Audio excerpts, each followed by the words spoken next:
Devgadh Bariya bus stand ખાતે પીવાના પાણીની પરબ શોભાના ગાંઠિયા સમાન એસટી તંત્રની બેદરકારીના કારણે મુસાફરો પરેશાન।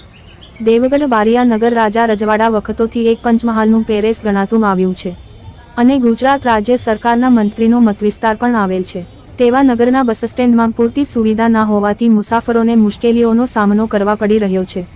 આવી કાળઝાળ ગરમીમાં સખી દાતાઓ દ્વારા પીવાના પાણીની પરબ તો મૂકવામાં આવી છે, પરંતુ એસટી તંત્રની બેદરકારીના કારણે મુસાફરો વેચાતું પાણી પીવા મજબૂર બન્યા છે અને સીસીટીવી કેમેરા તો મૂકવામાં આવ્યા છે, પણ બંધ હાલતમાં નજરે પડી રહ્યા છે। તો આ બાબતે એસટી તંત્ર ક્યારે જાગશે તેવા અનેક સવાલો છે।